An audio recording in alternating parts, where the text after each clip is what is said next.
Assalamualaikum warahmatullahi wabarakatuh. Alhamdulillahi rabbil alamin. Wal 'aqibatu lil muttaqin wa la 'udwana illa 'alal zalimin. Allahumma shalli wa sallim wa barik ala sayyidina wa maulana Muhammadin wa ala alihi wa ashabihi ajma'in, amma ba'du. Qalu subhanaka la ilma lana illa ma 'allamtana innaka antal alimul hakim. Rabbi shrah li sadri wa yassir li amri wahlul 'uqdatam min lisani yafqahu qawli. Nawaina ta'allum wa ta'lim wa tadhakkur wa tadhkir wa naf'a wal intifa' wal ifadah wal istifadah wal hatha 'ala tamassuk bi kitabillah wa sunnati rasulih wa du'a ila al khair wa dalala 'ala al huda ibtigha'a maradatillah wa qurbihi wa thawabihi subhanahu wa ta'ala. Hadratan mukarramin, para kiai, para sahadat, para hujjaj, para kesepuhan jamaah Masjid Darul Islah, Bapak Ibu yang dirahmati Allah Subhanahu wa taala, wabil khusus Ketua DKM stasiun jajarannya. Alhamdulillah alladzi ahyana ba'dama amatana wa ilaihi nusyur. Alhamdulillahilladzi radda 'alayya ruhi wa 'afani fi jasadi wa adzina li bi dzikrihi. Alhamdulillah pagi ini Allah Subhanahu wa taala kembali membangunkan kita dalam keadaan sehat walafiat. Iman kepada Allah, iman kepada Rasulullah sallallahu alaihi wasallam. Semoga nikmat ini dan nikmat-nikmat yang lainnya senantiasa Allah jaga dan tambah untuk kita, keluarga kita, anak keturunan kita, sehingga kita agak wafat semuanya, semoga diwafatkan dalam keadaan husnul khatimah. Amin ya rabbal alamin. Salam dan salam semoga senantiasa tercurahkan kepada baginda kita Sayyiduna Muhammad sallallahu alaihi wasallam. Nah, Bapak Ibu yang dirahmati Allah, melanjutkan kajian akidah kita. Mari kita awali kajian kita ini dengan bacakan suratul Fatihah. Ya, semoga para orang tua, guru, tetangga, saudara, jamaah, anak cucu kita yang terdahulu kita, ya, doakan semoga Allah terima iman Islamnya, Allah lapangkan kuburnya, Allah berikan nikmat kubur, dan semoga kita yang masih hidup Allah jaga iman Islam kita, Allah ampuni dosa kita, Allah sembuhkan semua penyakit kita dan keluarga kita. Semoga Allah jadikan keluarga kita sakinah, mawaddah, warahmah, dan juga kita shalih dan salihah, dan semoga ketika wafat semuanya diwafatkan dalam keadaan husnul khatimah. Amin ya rabbal alamin. Ala hadhihi niyyah wa ala kulli niyyatin salihah ila hadratin nabi sayyidina Muhammadin sallallahu alaihi wasallam wa ala alihi wa ashabihi wa azwajihi wa dhurriyyatihi wa ahli baitil kiram. Syai'ulillahi lahumul fatihah. A'udzu billahi minasyaitonir rajim. Bismillahirrahmanirrahim. Alhamdulillahi rabbil alamin arrahmanir rahim maliki yaumiddin. Iyyaka na'budu wa iyyaka nasta'in ihdinas siratal mustaqim. Siratal ladzina an'amta 'alaihim ghairil maghdubi 'alaihim waladdallin. Amin. Bismillahirrahmanirrahim. Qala al-musannif rahimahullah, nafa'ana bihi wa bi 'ulumi fid dharain. Amin. Melanjutkan kajian kita, ya, yaitu pembacaan kitab akidah sampai kepada was-sa'idu man sa'ida biqada'illah wasyaqiyyu man syaqiya biqada'illahi ta'ala. Masih menjelaskan tentang takdir Allah Subhanahu wa ta'ala. Jadi yang harus kita yakini Bapak Ibu bahwa semua yang terjadi di alam semesta ini adalah atas qada dan qadarnya Allah Subhanahu wa ta'ala, ya. Saking pentingnya maka itu dijadikan rukun iman. Rukun iman itu kan ada 6, ya, Haji, ya. Iman kepada Allah, malaikat, kitab-kitab, rasul, hari akhir, dan apa yang keenam? Qada dan qadar, ya. Artinya khairuhu wa syarruhu minallah. Baik dan buruk itu terjadi atas kehendak Allah. Ini yang harus kita yakini, ya. Artinya tidak ada yang terjadi di luar iradatullah, di luar kehendak Allah. Tidak ada. Ya, semua terjadi atas kehendak kehendak Allah. Maka nanti termasuk orang yang selamat, orang yang celaka itu terjadi atas kehendak Allah. Dan nanti Allah berfirman dalam Al-Quran, la yus'alu amma yaf'alu wa hum yus'alun. Ini ayat ini sering dinukil oleh para ulama, dijadikan dalil tentang qada dan qadarnya Allah Subhanahu wa taala. La yus'alu amma yaf'al. Allah itu tidak ditanya tentang apa yang dia lakukan. Enggak ada. Artinya tidak dimintai pertanggungjawaban atas apa yang Allah lakukan. Lah siapa yang mau menghakimi Allah? Iya, karena alaihissallahu bi ahkamil hakimin. Justru Allah lah hakimnya. Kita tersangkanya, atau naudzubillah kalau sampai terdakwa ya. Kalau terdakwa vonis sudah.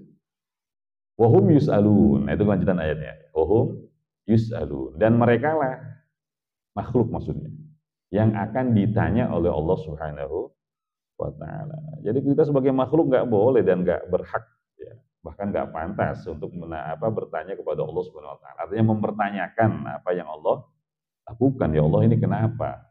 Loh, siapa kita sehingga bertanya atau ekstrimnya protes terhadap apa yang Allah tetapkan. Udah, kita ini penerima qada dan qadar ya. Tuntutannya adalah, idealnya adalah ridha terhadap semua ketetapan Allah Subhanahu wa ta'ala ya. Dan Allah mempersilahkan ya dalam hadis qudsiynya, man lam yarda bi qada'i wa lam yasbir ala bala'i falyabhath rabban siwaya. Sama kila bil hadis ya, kurang lebih maknanya seperti itu. Ya, artinya siapa yang tidak menerima ketetapanku, nggak ridho, protes. Walam yasbir ala balai atau bi balai, dan juga nggak sabar ketika dicoba oleh Allah Subhanahu wa taala. Fal yabhath rabban siwaya. Kata Allah, silahkan cari Tuhan selain saya kan. Lah, monggo Pak, dikasih kebebasan ya. Ya bukan berarti Allah membolehkan menyembah selain Allah, enggak. Ini teguran keras dari Allah. Artinya kalau memang ada Tuhan selain Allah ya silahkan. Tapi faktanya enggak ada kan. Artinya mau nggak mau kita harus ridho terhadap ketetapan Allah dan sabar ketika diuji oleh Allah. Kenapa? Karena nggak ada Tuhan selain Allah. Dan kelanjutannya dalam satu riwayat itu dikatakan, dan silahkan tinggal di bumi selain bumiku. Mau kemana kita? Ya, semua punya Allah, Pak. Wah, pindahlah ke Mars. Ya, Mars juga punya Allah. Pindah ke bulan, bulan juga punya Allah. Ini tamhid ya, artinya persiapan secara mental ya kan, secara kejiwaan supaya kita ini ya ridha terhadap ketetapan Allah Subhanahu wa taala. Nah, di sini kata beliau, was-sa'idu man sa'ida bi qada'illah. Jadi orang yang selamat dunia akhirat, sa'id itu orang yang selamat, orang yang bahagia ya. Makanya guru kita Ustadz siapa? Ustadz Sa'id ya, Pak Jogo ya. Insyaallah beliau bahagia sekali ya. Nah, kita yang pusing Pak Haji. Ya. Karena dari dulu satu mau selamat ya.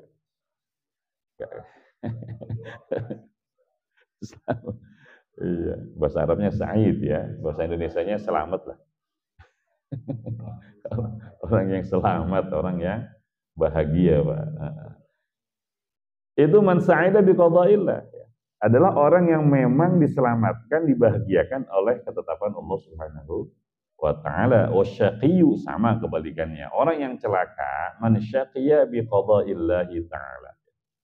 Itu adalah yang celaka karena ketetapan Allah Subhanahu wa ta'ala. Nah, nanti Bapak Ibu dalam nanti ya mungkin ada babnya akan datang. Jadi ketika kita membahas tentang iradatullah wa ridallah. Jadi nanti ada kehendak Allah, iradah ya. Nah, karena kita ini wajib meyakini bahwa Allah itu punya sifat wajib yang namanya iradah. Iradah itu kehendak mutlak. Ya, jadi Allah itu kehendaknya nggak bisa dibatasi oleh apapun atau siapapun. Makanya Allah itu yaf'alu ma yurid. Allah yaf'alu ma yurid. Allah melakukan apapun yang Dia kehendaki, ya terserah Allah. Nah, ini bukti bahwa Allah itu punya sifat iradah. Ini yang pertama. Yang kedua, ada lagi nanti ridha Allah. Keridhaan Allah. Ya, jadi Allah itu ridha, sehingga Allah itu memberi pahala. Ya. Dan puncaknya nanti surga. Makanya jazaohum di surat Al-Bayyinah ya. Jazaohum inda rabbihim jannatu adnin tajri min tahtihal anharu khalidina fiha abada radhiyallahu anhum wa radu anhu dzalika liman khasyya rabbah ya. Artinya balasan orang yang beriman dan beramal saleh itu surga Aden, mereka kekal di dalamnya. Kenapa kok mereka khalidina fiha? Kenapa masuk surga dan kekal di dalamnya? Radhiyallahu anhum, iya, karena Allah ridha kepada mereka, iya. Jadi kita ini masuk surga karena ridha Allah. Makanya orang-orang yang Allah murkai nggak akan masuk surga. Nanti ada ridha, ada murka atau sukhat.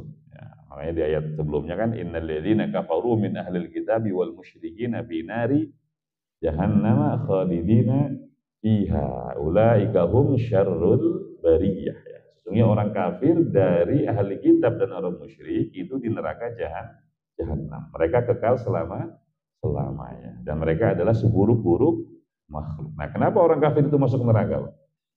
Nah, di surat Al-Fatihah sering kita baca ya. Siratal ladzina an'amta 'alaihim ghairil maghdubi 'alaihim waladdallin. Iya. Ayat sebelumnya kan apa? Ihdinas siratal mustaqim. Tunjukkanlah kepada kami jalan yang lurus, yaitu jalan orang-orang yang Kau beri nikmat. Nah, para ulama tafsir mengatakan orang yang diberi keimanan dari kalangan nabi, rasul, orang saleh dan seterusnya. Bukan jalan orang-orang yang dimurkai. Maghdub juga dimurkai. Ghadab diambil dari kata ghadab, artinya marah.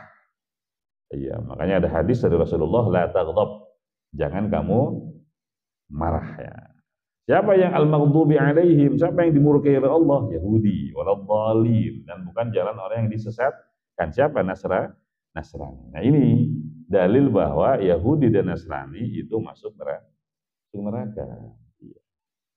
Kenapa? Karena mereka dimurkai oleh Allah Subhanahu wa ta'ala. Nanti dalam prakteknya Bapak Ibu, Allah itu tadi ya kita sepakat, Allah itu punya iradah, Allah itu punya kehendak. Jadi semua terjadi atas kehendak Allah. Cuma nanti faktanya dalam prakteknya, apa yang Allah kehendaki itu kadang Allah ridhoi. Ya. Apa yang Allah kehendaki itu Allah ridhoi. Contohnya adalah meninggalnya seorang mukmin dalam keimanan. Ya, meninggalnya seorang mukmin dalam keimanan. Itu atas kehendak Allah. Relevan dengan ini ya. Jadi orang selamat adalah yang diselamatkan oleh ketetapan Allah. Dan Allah ridho kepada mereka ya. Jadi meninggalnya seorang mukmin dalam keimanan itu contoh menyatunya antara iradah Allah dengan ridho Allah. Allah berkehendak dan Allah ridho ya. Makanya dia masuk surga. Nah, contoh sebaliknya ya. Iradah Allah tidak menyatu dengan ridho Allah. Jadi Allah berkehendak ya. Artinya Allah menghendaki sesuatu dan pasti terjadi. Tapi Allah tidak ridho. Contohnya adalah matinya orang kafir dalam keadaan kafir. Ya, jadi orang kafir itu mati dalam keadaan kafir di atas kehendak Allah. Loh, kalau Allah nggak berkehendak nggak mungkin mati dia. Tapi karena Allah berkehendak mati dia. Ya. Tapi Allah nggak ridho.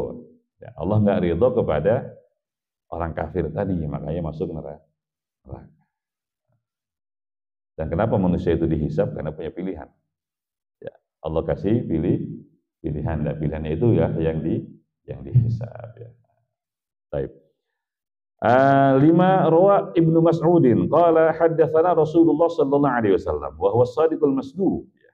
Ini dalil bahwa orang itu selamat atau celaka sudah ditetapkan oleh Allah Subhanahu wa taala bahkan sebelum manusia itu dilahirkan.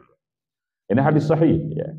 Diriwayatkan dari Abdullah bin Mas'ud, beliau berkata Rasulullah sallallahu alaihi wasallam bersabda wa huwa shadiqul masduq ya. Dan Rasulullah ini orang yang terpercaya ya, atas apa yang dikabarkan. Inna khalqa ahadikum yujma'u fi batni ummihi arba'ina yawman nutfatan yakunu 'alaqatan mithla dzalik. Nah, sesungguhnya proses penciptaan salah seorang dari kalian itu dikumpulkan oleh Allah di perut ibunya.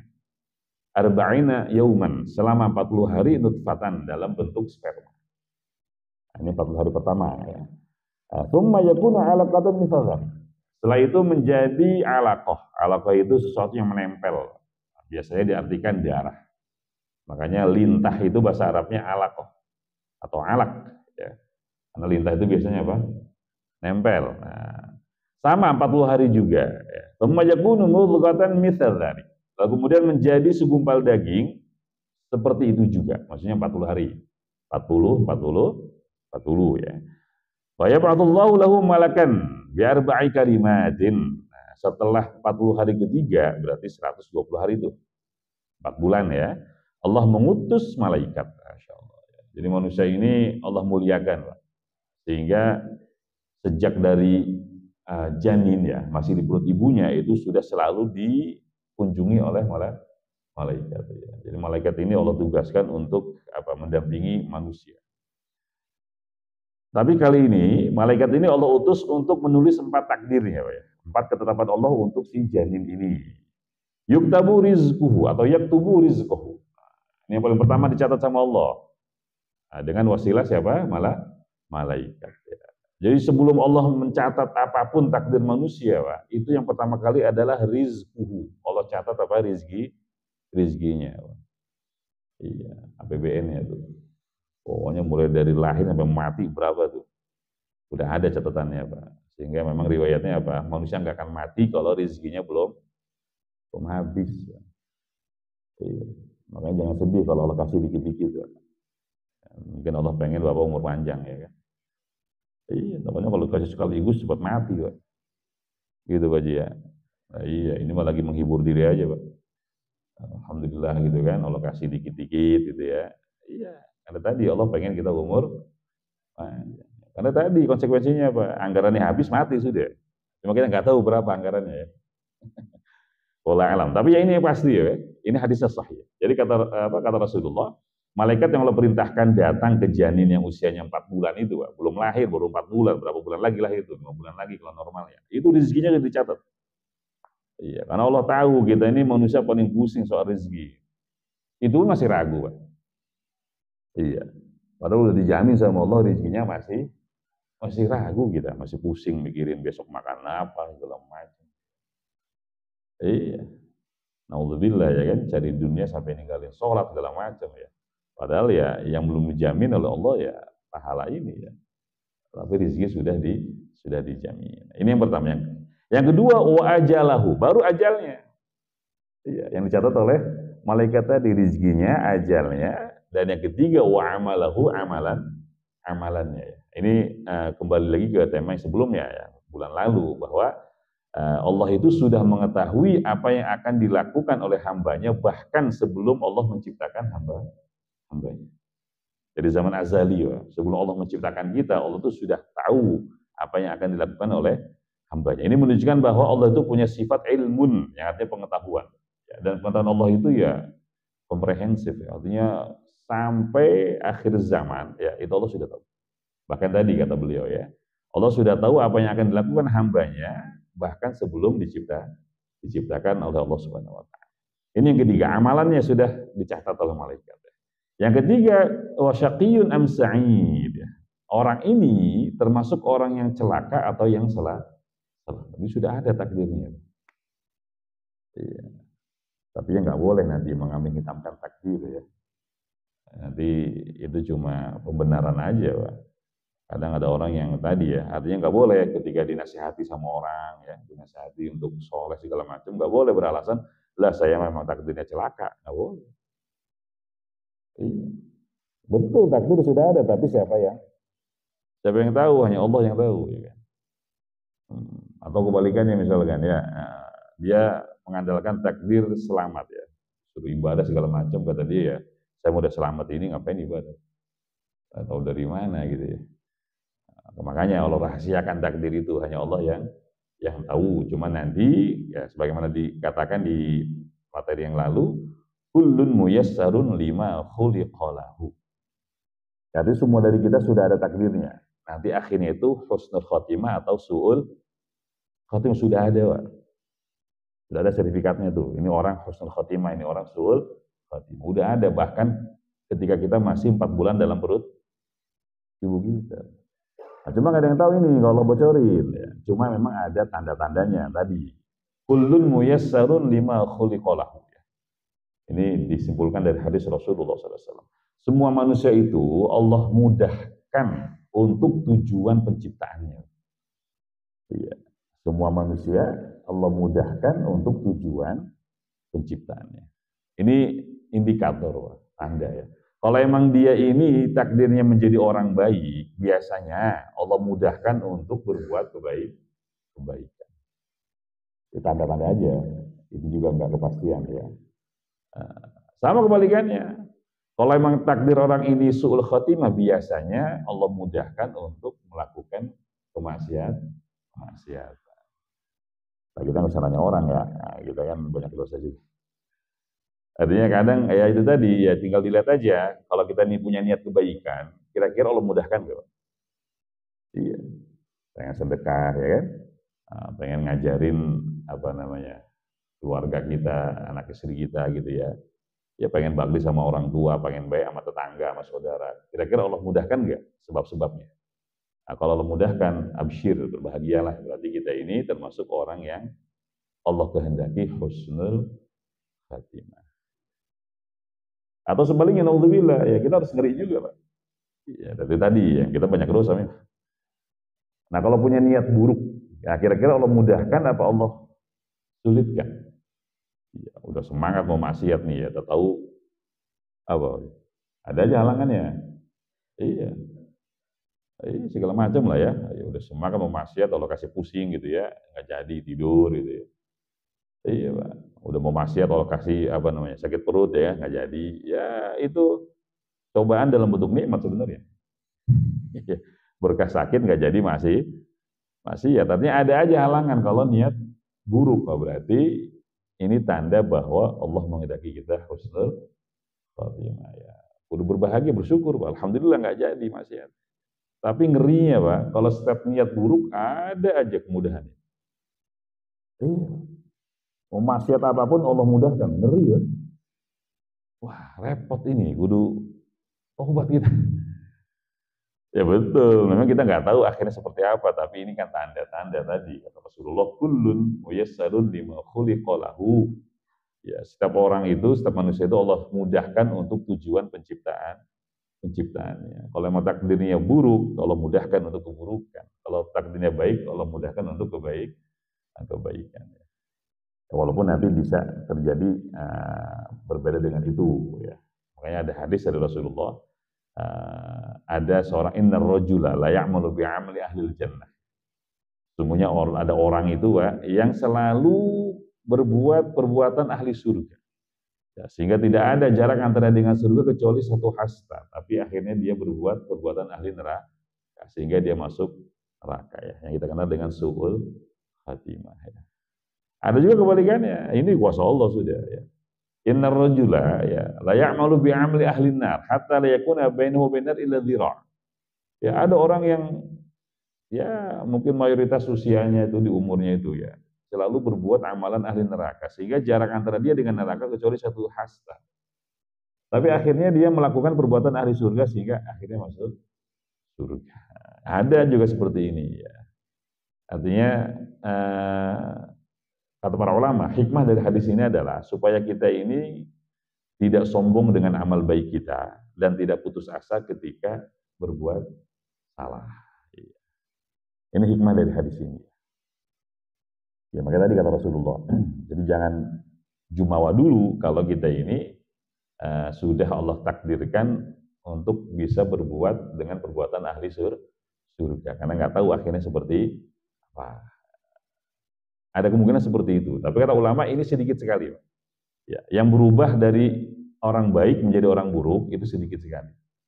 Banyaknya adalah yang berubah dari orang buruk menjadi orang baik. Ini berkah rahmat Allah ya. Tujuannya itu saja supaya manusia itu tidak sombong dengan amal baik amal baiknya ya. Jadi walaupun sudah menjadi orang soleh, tetap harus ada kekhawatiran, khawatir nanti dia berubah menjadi orang buruk sehingga dia nggak sombong dengan amalnya, terus memohon kepada Allah. Makanya kan biasanya kalau habis sholat apa salah satu zikir kita, Allahumma ajirna minan nar. Atau sebelumnya diawali dengan istighfar ya. Iya. Lah, habis sholat istighfar gimana sih? Haji ya. Lah kan sholat ketaatan ya, bahkan taatan yang paling utama. Tapi setelah sholat istighfar, astagfirullahaladzim, astagfirullahaladzim. Ini sebenarnya diajari sama Rasulullah ya. Artinya supaya nggak sombong dengan sholatnya atau dengan amal solehnya. Tetap setelah berbuat baik, mohon ampun kepada Allah, khawatir ketika berbuat baik ada riya dari kita, ada ujub dari kita, ada sombong dari kita ya tadi ya, merasa lebih baik dari orang segala macam. Makanya diajari seperti itu. Ya, habis sholat baca istighfar, terus ada lagi Allahumma ajirna minan nar. Ya Allah selamatkanlah kami dari neraka. Itu kan salah satu zikir setelah sholat ya, diajarkan Rasulullah SAW. Jadi walaupun selesai sholat, selesai berbuat kebaikan, tetap minta kepada Allah supaya diselamatkan dari neraka. Tujuannya apa? Supaya kita ini enggak terlalu pede dengan kesolehan kita. Wah, saya mau udah rajin sholat, udah rajin sedekah, pasti masuk surga. Nggak boleh. Ya, itu namanya sombong, itu namanya ujub, jumawa, nggak boleh ya. Karena itu tadi ya. Ya walaupun harus disyukuri ya. Jadi yang bagus itu disyukuri, bukan disombongkan gitu ya. Nah sama kebalikannya, itu kata Rasulullah ya.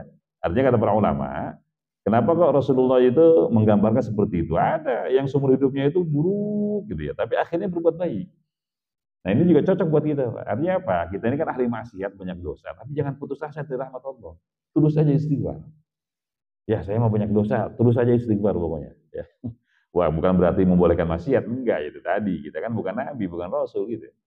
Ya, seringnya kalah sama setan dan nafsu, tapi jangan putus asa dari rahmat Allah ya kan. Istighfar terus, mohon ampun terus ya. Semoga tadi ditutup oleh Allah dengan kebaikan, dan itu Allah buktikan ya kan. Nah, kalau kita baca Riyadhus Shalihin ya, karya dari Imam Nawawi kan masyhur sekali hadisnya Pak.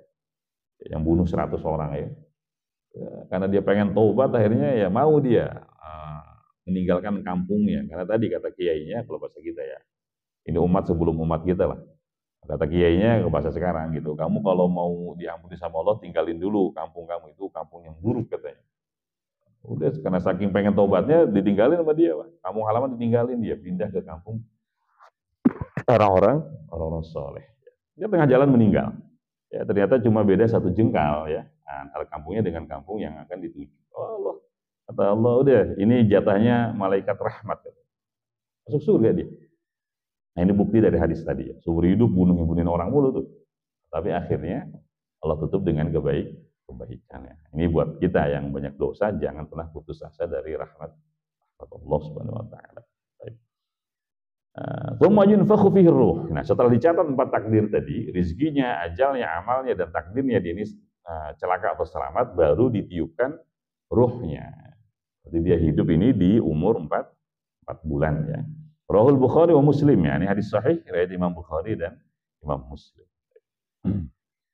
Qauluhu waslul qadar. Nah, waslul qadari sirrullah taala fi khalqihi. Jadi hakikat dari qadar adalah qada dan qadar maksudnya ya, atau takdir. Ini ada rahasia Allah Subhanahu wa taala pada hambanya. Rahasia sirrullah. Lam yattali' ala dzalika malakun muqarrab wala nabiyyun mursal. Jadi hakikat takdir Allah itu hanya Allah yang tahu, karena ini rahasia Allah. Allah tidak bocorkan kepada malaikat atau kepada rasul. Allah ini makhluk-makhluk mulia, Pak. Rasul makhluk mulia dari kalangan manusia. Malaikat ya malaikat mulia memang. Itu pun nggak Allah bocorkan. Jadi tidak ada satu rasul pun yang mengetahui hakikat takdir Allah Subhanahu wa taala. Ya, walaupun nanti Allah bocorkan apa yang akan menjadi ketetapan Allah di masa yang akan datang kepada Nabi dan Rasul, tapi hakikat semua ketetapan Allah itu hanya Allah yang tahu. Ya, jadi jangankan dukun, ya, malaikatnya nggak tahu, Rasul pun nggak tahu. Ya. Jadi kalau ada orang kok sok tahu tentang takdir Allah, ya itu bohong itu ya. Wa ta'ammuq wan nazar bi dzalika dzari'atul khidlan ya. Wa sulamul hirman wa darajatut tughyan. Ya, orang yang kekeh ya, yang keras kepala, pengen tahu hakikat takdir Allah gitu, seperti apa dan segala macam, apalagi sampai protes, nah ini tanda-tanda orang ini akan celaka, orang yang tidak selamat. Makanya Allah dalam Al-Quran surat Al-Qamar 49 Allah berfirman, Inna kulla syai'in khalaqnahu biqadar. Sesungguhnya segala sesuatu kami ciptakan dengan takdir. Qadar ini batasan. Ya, makanya kenapa dikatakan takdir, karena itulah batasan manusia yang Allah berikan. Fatakunu uqulul bashar qasiratan an al-ihata bi kutbil al-ilahiyah. Bikunihi al-hukmil ilahiyah. Ya memang ya seperti itu tujuannya ya. Allah itu memberi kita akal terbatas, yang mana akal kita ini nggak bisa untuk memahami hakikat qada dan qadar. Makanya dijadikan iman. Iman itu cukup diyakini, tidak usah dicari tahu sudah hakikatnya ya, nggak usah dicari tahu hakikatnya. Ya tadi, pokoknya semua iman seperti itu secara umum ya. Iman kepada Allah, ya udah yakini aja Allah itu ada. Loh, Allah itu seperti apa? Nggak usah dicari. Iya, orang jangan kita Pak. Nabi Ibrahim aja nggak bisa kan? Iya, Nabi Ibrahim nggak bisa. Beliau itu pernah mencoba mencari Tuhan. Oh ini kayak Tuhan saya nih, bintang gitu. Begitu hilang, wah bukan. Masa Tuhan hilang? Oh ini bulan nih agak gede nih. Nah, tapi hilang juga. Falamma afala ya. Bukan juga. Oh ini paling gede nih matahari. Akhirnya kata beliau bukan juga. Akhirnya apa kata beliau? Inna sholati wa nusuki wa mahyaya wa mamati lillahi rabbil alamin. Udah. Kalau gitu mah salat saya, ibadah saya, mati hidup saya untuk Tuhan semesta alam. Itu Nabi Ibrahim ya. Artinya nggak bisa beliau mendapatkan atau mencerna hakikat dari Allah Subhanahu wa taala. Ya, makanya dilarang, nggak boleh ya. Kata Allah, kata Rasulullah, tafakkaru fi makhluqatillah wa la tatafakkaru fi dzatillah. Silahkan ya, kalian mentafakuri makhluk-makhluk Allah. Ya, tafakuri aja langit, bumi, malaikat, ya kan, tafakuri aja. Masya Allah, ini Allah menciptakan makhluk sehebat ini ya. Langit tanpa tiang, malaikat yang begitu banyak, Pak. Iya, malaikat itu kan nggak tahu jumlahnya berapa kecuali Allah ya. Malaikat Jibril pernah dijajah sama Rasulullah, Pak. Iya. Malaikat Jibril itu kan bosnya malaikat. Iya. Tapi beliau pernah ditanya sama Rasulullah dan nggak bisa jawab ya. Jadi waktu perang Badar itu kan Allah menurunkan malaikat ya, di khamsati alafim minal malaikati musawwimin ya. Allah menurunkan 5.000 malaikat yang memiliki tanda-tanda. Iya. Itu salah satu peperangan yang Rasul itu dibantu oleh malaikat, perang Badar, selain perang Hunain nanti. Jadi Rasul itu dengar ada malaikat yang bilang akdim ya Hairuz. Ya, artinya ayo maju wahai Hairuz. Nah, Hairuz ini nama kuda yang ditunggangi malaikat. Jadi saking semangatnya tuh malaikat bantu Rasulullah ya di perang Badar. Oh, semangat dia. Ayo maju kalau bahasa kitanya gitu kan. Iya, dan itu pun dirasakan oleh para sahabat, cuma nggak lihat mereka. Ya, jadi sahabat tuh heran tuh, ya. Baru mau nebas kepala orang kafir udah buntung duluan tuh. Lah ini siapa yang nebas? Mereka merasakan tapi nggak lihat, karena cuma Rasulullah yang bisa melihat. Nah itu Rasulullah pernah nanya ke malaikat Jibril, siapa malaikat yang bilang kayak gitu? Akdim ya Hairuz. Ayo maju wahai Hairuz. Apa jawaban malaikat Jibril? Ma kullu ma fis samai a'rif. Ya Muhammad ya Rasulullah, tidak semua malaikat yang di langit saya tahu. Ya. Tidak semua malaikat yang di langit saya kenal, nggak kenal saya. Saking banyak ya. Lah padahal ini bosnya malaikat. Makanya di surat Al-Qadr kan apa? Tanazzalul malaikatu waruhu. Ya, ruh itu malaikat Jibril maksudnya. Nah, karena malaikat Jibril itu nama lainnya Ruhul Amin. Nazala bihi Ruhul Amin ya. Iya, malaikat itu ketika turun ke bumi di malam Lailatul Qadar dipimpin oleh siapa? Malaikat Jibril. Tapi saking banyaknya malaikat di langit, malaikat Jibril nggak kenal semua. Lah itu baru makhluk Allah ya. Sebanyak itu malaikat. Padahal malaikat Jibril itu punya 600 sayap. Satu sayap menutup seluruh bumi. Kalau 600 semana aja. Dan langit itu ya penuh dengan malaikat. Makanya ketika Mi'raj ya, Rasul itu ketika Mi'raj, beliau kan masuk lah ya, atau melihat Baitul Ma'mur. Bait itu rumah, Ma'mur itu yang diramaikan. posisinya persis di atas Ka'bah. Jadi kata para ulama itu di hadisnya, seandainya kalau ada batu yang jatuh dari Baitul Ma'mur itu pasti akan menimpa ke atas Ka'bah. Karena posisinya pas di atas Ka'bah. Tapi ini di langit ketujuh ya. Karena di langit ketujuh itu Rasulullah ketemu dengan Nabi Ibrahim, kemudian melihat Baitul Ma'mur ya. Jadi ada dua rumah di langit itu, Pak. Ada Baitul Ma'mur, ada Baitul Izzah. Iya, kalau Baitul Ma'mur itu di langit ketujuh. Kalau Baitul Izzah di langit pertama. Nah, Baitul Ma'mur tadi tempat tawafnya malaikat. Nah, sama fungsinya seperti Ka'bah di bumi ya. Nah, kalau kita tawaf mengelilingi Ka'bah, kalau malaikat tawaf mengelilingi Baitul Ma'mur. Itu kata Rasulullah dalam riwayatnya, yadkhulu kulla yaumin sab'una alfa malaikah. Ya, setiap hari masuk 70.000 malaikat ke Baitul Ma'mur. Dan dia nggak akan kembali lagi sampai hari kiamat. Iya, saking banyaknya udah nggak bisa. Ya, tinggal dikali aja nanti 70.000 kali berapa hari kita ini sampai kiamat ya. Nah, itu makhluk Allah. Ya, itu yang ditafakuri itu betapa Allah itu luar biasa kuasanya, luar biasa ya, sehingga bisa menciptakan malaikat dengan tubuh yang besar dan jumlah yang banyak. Ya dibanding malaikat kita nggak ada apa-apanya. Bumi aja ketutup sama satu sayap. Makanya Allah itu kan kadang kalau membinasakan satu kaum mutus malaikat Jibril aja, Pak. In kanat illa sayhatau wahidatan fa idzahum khamidun. Ya dalam surat Yasin ya kan. Ya, ketika Allah membinasakan satu kaum, itu cukup mengutus satu malaikat, malaikat Jibril, teriak, Pak. Sekali teriak aja mati semua. Nah, itu hebatnya malaikat. Padahal malaikat ini makhluk Allah. Ya. Itu tafsir dari surat Yasin ya, ayat yang ada di surat Yasin kan. In kanat illa sayhatau wahidatan fa idzahum khamidun ya hasratan 'alal ibad. Iya. Jadi udah diperingati masih aja bandel udah malaikat diutus oleh Allah kata Allah udah sekali aja teriaknya jangan banyak-banyak. Binasa semua. Itu juga mungkin masih dibatasi malaikat Jibril ya. Jangankan malaikat Jibril, Pak, orang malaikat Israfil aja sekali tiup kiamat terjadi ya. Sangka kalah ditiup sekali malaikat Israfil. Malaikat Israfil itu cuma sekali tiupnya, Pak, nggak banyak-banyak. Binasa semua ya. Langit runtuh segala macam. Nah, ini yang perlu ditafakuri ya. Jadi Allah tuh punya makhluk yang sehebat ini. Kalau ini makhluknya, bagaimana penciptanya? Ya, itu yang kata Rasulullah, tafakur di situ saja, di makhluk-makhluk Allah.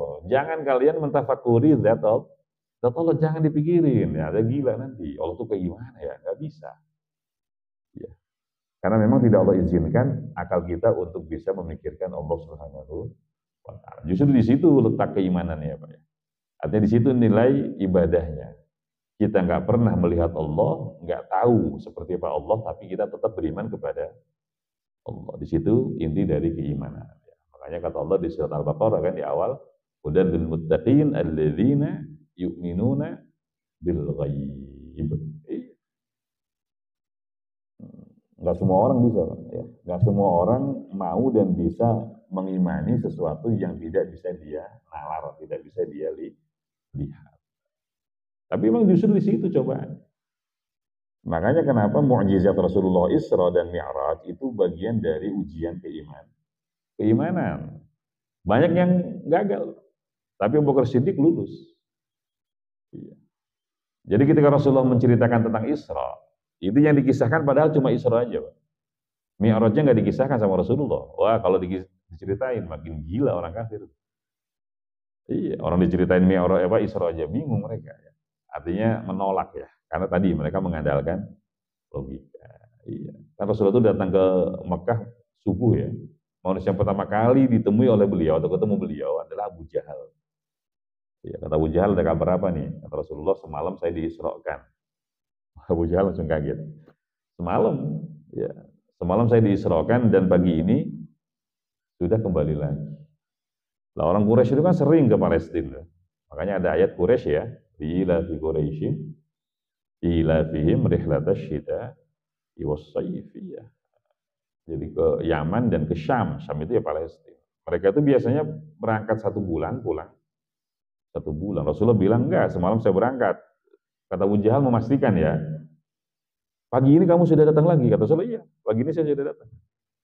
Nah, langsung dia ya, ngumpulin orang, suruh dengerin cerita Rasulullah, dan berhasil Abu Jahal. Banyak yang murtad lagi. Iya, karena menganggap tadi Rasulullah dusta, bohong, dan segala macam. Iya, karena mereka mengandalkan. Langsung mereka datang ke Abu Bakar Siddiq. Harapannya tadi, Pak, kalau Abu Bakar Siddiq juga murtad, repot sudah. Artinya orang makin banyak ya. Tapi Abu Bakar Siddiq, kalau dia yang bilang saya percaya. Oh, simpel udah, nggak pakai logika, nggak segala macam.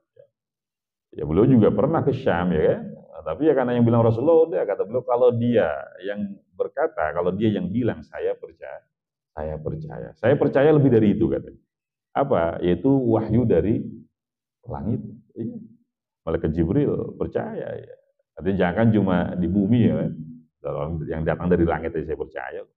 Makanya beliau dapat gelar As-Siddiq ya, Abu Bakar As-Siddiq. Ada itu bagian dari cobaan keimanan ya. Bayangin coba kalau Rasulullah bilang juga saya langit, tembus ke langit itu, makin gila mereka. Ala kulli hal ya, itu cobaan iman. Makanya tadi kata Allah, alladzina yu'minuna bil ghaib. Jadi di antara tanda orang yang muttaqin, bertakwa adalah mereka yang percaya dengan perkara gaib. Allah gaib, malaikat gaib, ya. Surga neraka gaib. Iya, alam kubur juga gaib ya. Ada pertanyaan kubur ya, malaikat siapa? Mungkar nakir ya, ada nikmat kubur, siksa kubur, ada mahsyar, ada barzakh, ada mizan, ada sirat. Itu kan gaib semua. Lah kalau kita cuma percaya kepada yang kasat mata repot. Berapa rukun iman yang kita ingkari? Ya, padahal itu semuanya berhubungan dengan keimanan. Ya, wajib iman bahwa ada nanti pertanyaan mungkar dan nakir, ada mahsyar, ada mizan, ada sirat. Ya, karena memang dalilnya Al-Qur'an. Iya. Fama man thaqulat mawazinuhu fahuwa fi 'ishatir radiyah. Ini kan bahas tentang mizan, tentang timbangan amal. Udah wajib ya. Artinya kita memikirkan itu saja nggak bisa. Apalagi memaksakan memikirkan hakikat zat Allah Subhanahu wa ta'ala. Makanya tadi kata Rasulullah, jangan dah, takutnya gila malah. Karena memaksakan, dan memang itu nggak wajib. Bahkan nggak boleh tadi ya. Jadi yang namanya ma'rifatullah, yang artinya mengenal Allah adalah mengenal Allah melalui sifat-sifat. Sifat-sifatnya ya tadi, wujud, qidam, baqa, dan seterusnya. Bukan berarti mengenal Allah itu mengetahui hakikat zatnya. Itu nggak bisa. Nah, dan sekali lagi, jangan kita ya Pak. Nabi Musa saja tidak kuat. Nabi Musa pernah minta kan? Rabbi arini anzur ilaik. Ya Allah, izinkan saya melihat zatmu. Nggak bisa. Langsung pingsan beliau. Ini selevel Nabi Musa yang terkenal dengan kegagahannya, kekuatannya. Nanti Nabi Musa itu ya secara fisik kuat. Pak. Makanya sekali tempeleng orang mati gitu. Ya, masyhur kan di Quran ya. Iya, ada Bani Israel berantem sama Kipti. Kipti ini kabilahnya Firaun. Jadi Firaun itu Koptik dia, Kipti. Ya, sekali tempeleng mati. Makanya lari beliau ke mana? Ke Madian ya. Madian itu kampungnya Nabi Syuaib yang akhirnya menjadi mertua beliau. Nah itu salah satu bukti bahwa Nabi Musa itu ya fisiknya kuat sekali ya. Tapi ya itu tadi, begitu izin melihat zat Allah nggak kuat, langsung pingsan ya. Lagu lihat. Sedikit lagi sebelum tanya jawab ya. Wa yakunu ta'amuk fi wasilatul ikhlas. Wasilatul khidlan li'anna ta'amuk fi talabil wuquf 'ala hikmah allati katamallahu ta'ala 'anil khalqi yakunu nasyan 'anil inkar wal irtiyab.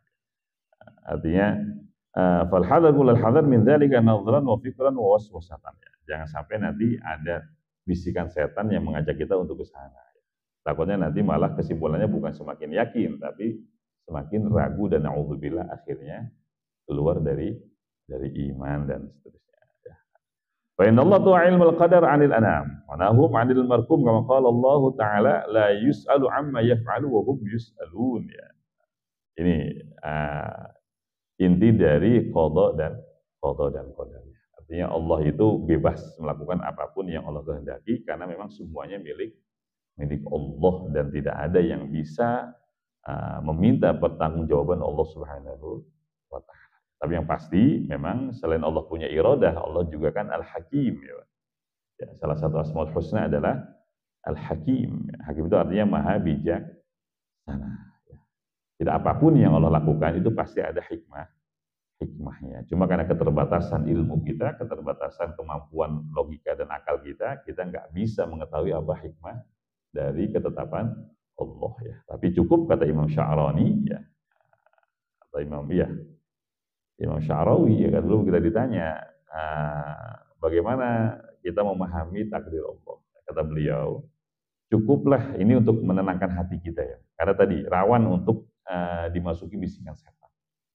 Jadi kata beliau, ketika kita belum bisa mengetahui hikmah di balik ketetapan Allah, maka cukuplah kita yakin bahwa takdir ini berasal dari Allah yang Maha Rahman dan Rahim. Udah cukup itu aja. Jadi ketetapan Allah ini berasal dari Allah yang mengenalkan zatnya dengan sifat Maha Pengasih dan Maha Penyayang. Kalau boleh cukup sudah. Ya. Berarti Allah itu menetapkan segala sesuatu pasti mengedepankan Rahman Rahimnya, mengedepankan kasih sayangnya ya, bukan yang lainnya.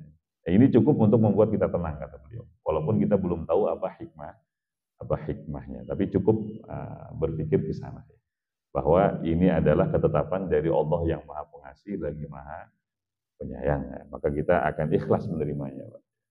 Gak repot mencari tahu apa hikmahnya segala macam. Takutnya tadi mencoba mencari hikmahnya bukan malah semakin beriman, malah naudzubillah ya terjerumus dalam bisikan setan dan akhirnya protes kepada Allah ya. Artinya sebagaimana kita ini legowo saja, nerima saja apapun yang ditetapkan oleh orang tua kita Pak waktu kecil ya kan.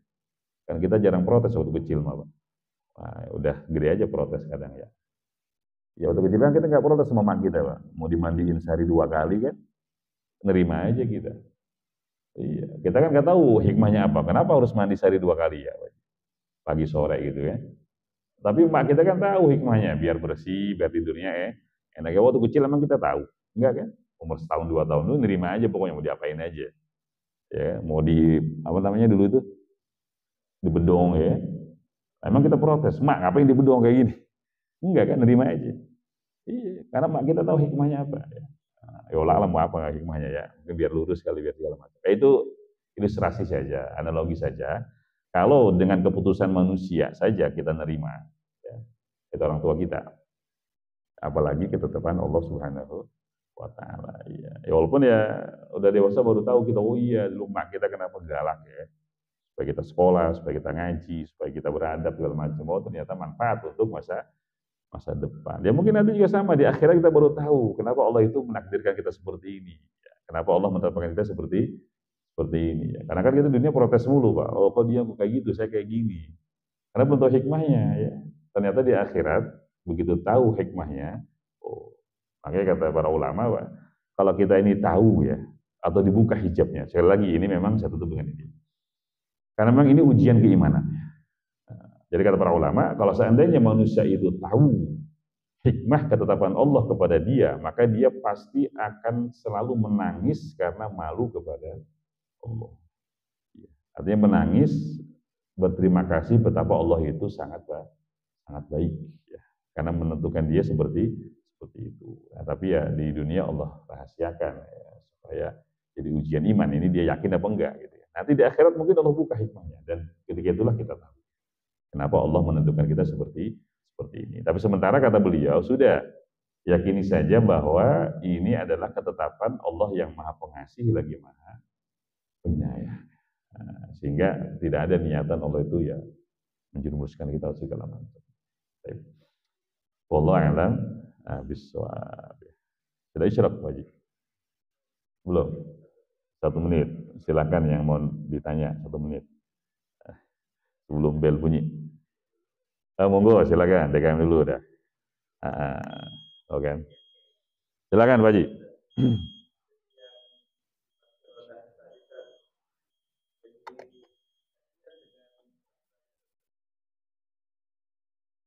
Iya. Iya. Apakah Allah berbuat zalim itu ya? Iya. Allah zalim dong kalau gitu. Kenapa Yahudi Nasrani ditakdirkan mati dalam keadaan kafir gitu ya. Makanya Allah itu dalam Al-Quran berfirman, wa mallahu bidzallamin lil abid ya. Dan sekali-kali Allah itu tidak pernah menzalimi hambanya. Di antara keadilan Allah, Allah itu tidak akan mengazab siapapun yang menyembah selain Allah. Enggak akan. Ya, siapapun yang menyembah selain Allah, nyembah berhala, nyembah batu, nyembah apa, pohon segala macam. Ya. Mereka tetap masuk surga, dengan syarat mereka itu tidak pernah mendengar tentang Allah. Iya. Makanya ayatnya apa? Wa ma kunna mu'adzibina hatta nab'atsa rasula. Yang artinya kami ini, kata Allah, tidak akan pernah mengazab siapapun ya, sampai kami ini mengutus seorang Rasul. Ini nanti kalau dalam kajian usul fiqh tentang taklif. Taklif itu orang yang terbebani oleh syariat, sehingga perbuatannya ada konsekuensi pahala atau dosa. Syaratnya adalah bulughu dakwah. Telah sampai kepada mereka dakwah Rasul. Kalau nggak sampai kepada mereka dakwah Rasul, selamat. Apapun akidah mereka, ya, apapun agama mereka. Contoh misalkan di pedalaman pulau, di atas gunung, ya, mereka nggak pernah dengar tentang Islam, tentang Allah, ya, tentang Rasulullah. Ya, mungkin putus dakwahnya.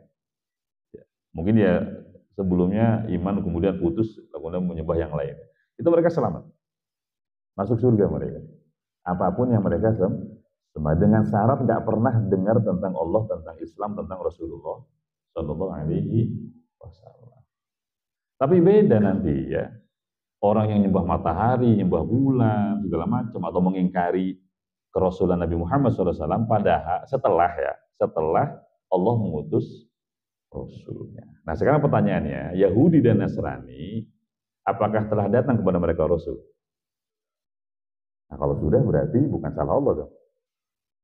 Salah mereka. Tadi yang kita contohkan, Abu Lahab, Pak, mohon maaf ya. Abu Lahab, Abu Jahal, siapa lagi? Abu Gosok, segala macam ya kan. Itu kan yang datang ke mereka langsung Nabi Muhammad. Rasulullah setiap hari ngajakin mereka, ayo lo beriman sama Allah. Ya. Ayo, akui saya sebagai Rasulullah.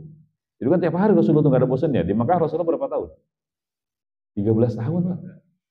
Kan 23 tahun beliau, 13 tahun di Mekah, 10 tahun di, ya Allah 13 tahun terus saja beliau kayak gitu. Ayo beriman kepada Allah, ayo beriman kepada Allah. Nggak mau. Berarti kan sudah dikasih peringatan. Nah ketika mereka mati dalam keadaan kafir, berarti memang pilihan mereka. Kenapa memilih kekufuran padahal ada keimanan dan jelas sekali langsung Rasul yang datang ke mereka. Artinya tadi ya, memang semua atas ketetapan Allah, tapi Allah itu memberi apa? Pilihan kepada manusia. Ada keimanan, ada kekufuran. Kenapa Yahudi nggak mau beriman kepada Rasulullah? Padahal Rasulullah sendiri yang datang ke mereka. Nah, makanya apa? Yahudi dan Nasrani yang meninggal sebelum Rasulullah diutus itu selamat. Iya. Ya. Rasulullah belum diutus, lalu kemudian ada Yahudi dan Nasrani yang meninggal, nah, mereka selamat. Karena memang Rasulullahnya belum datang. Ya.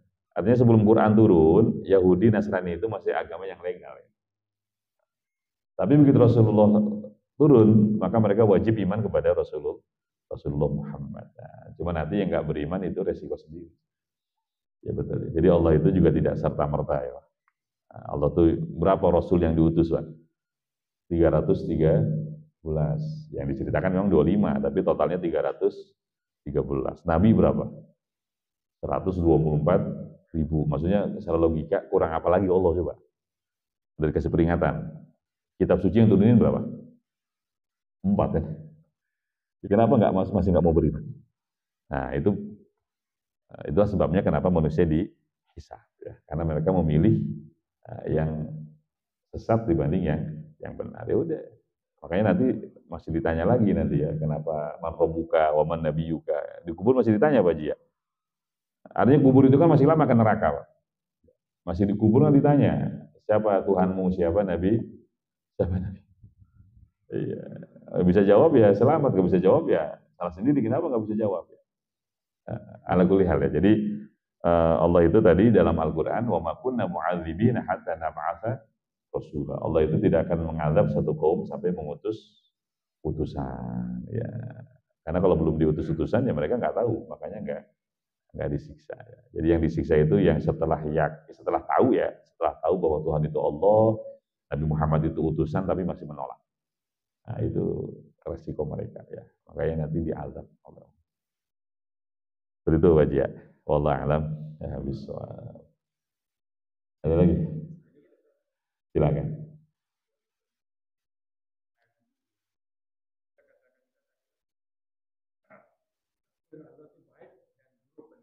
Oh, iya.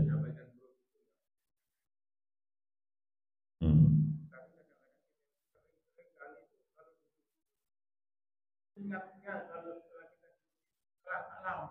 Hmm.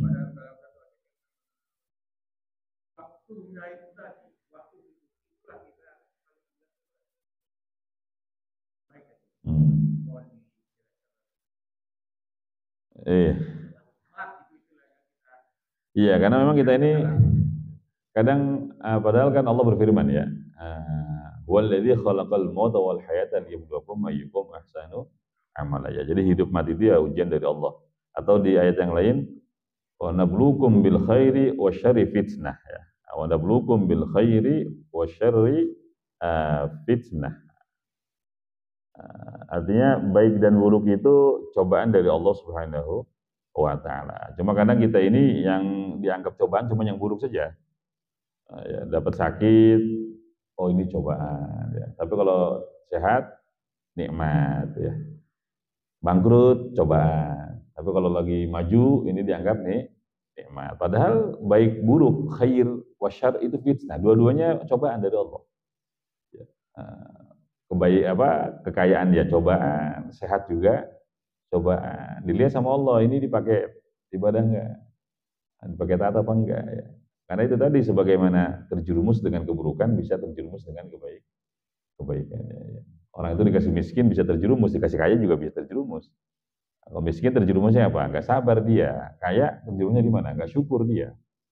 Jadi dua-duanya cobaan dari Allah Subhanahu wa taala, ujian ya. Cuma kan karena kita ini materialistis. Jadi kalau dikasih harta, dikasih jabatan, oh ini lagi diangkat apa? Derajatnya. Padahal lagi dicoba juga. Kalau lagi bangkrut, lagi turun jabatan dibilang apa? Ini cobaan dari Allah. Itu sudut pandang kita ya, karena kita ini materialistis ya. Semuanya dilihat dari materi saja. Padahal semuanya cobaan. Tapi ya sekali lagi saya tutup ya. Allah itu memang ya intinya Allah itu sayang sama kita, Pak. Jadi termasuk ujian, perspektif kita ya, ujian tadi sakit, sedikit harta atau segala macam. Itu biasanya Allah turunkan kepada hamba karena si hamba ini tidak ingat Allah dalam kesenangan. Iya, jadi dikasih kaya nggak ingat Allah, ya dikasih sehat nggak ingat Allah. Allah kasihan dong sama dia. Ya artinya ketika sehat, ketika kaya maksiat mulu. Ya nggak mau dia istighfar, nggak mau dia ibadah. Oh berarti hamba model ini baru ingat Allah kalau dikasih sakit, dikasih bangkrut. Betul aja begitu dikasih sakit langsung astagfirullah. Berarti kan tujuannya baik, Pak. Intinya supaya dia ini dosanya diampuni, dengan sakit diampuni dosa segala macam. Maksudnya apa? Kalau nggak mau dengan cara yang kedua, maka harus cara yang pertama ya. Artinya tadi ketika dikasih nikmat sama Allah ya pakai untuk ibadah supaya nanti nggak dicoba dengan sebaliknya. Tapi intinya Allah itu pengen kita diampuni dosa. Pengen dosanya hilang. Cuma karena dia nggak ingat ketika senang, ya Allah kasih sedih ya, baru ingat tuh. Ya. Jadi ya mudah-mudahan kita ini nggak diingatkan oleh Allah dengan cara yang kedua. Maka caranya tadi ketika sehat, ketika kaya, ketika apa ya tetap ingat Allah ya supaya nggak diingatkan dengan cara yang lain. Repot. Ya seperti ya, wallahu alam. Ya mudah-mudahan semuanya diberi taufik hidayah, diampuni dosa dan wafat husnul khatimah setelah usia panjang dalam ketaatan kepada Allah Subhanahu wa taala. Amin ya rabbal alamin. Wa lakum minkum. Assalamualaikum warahmatullahi wabarakatuh.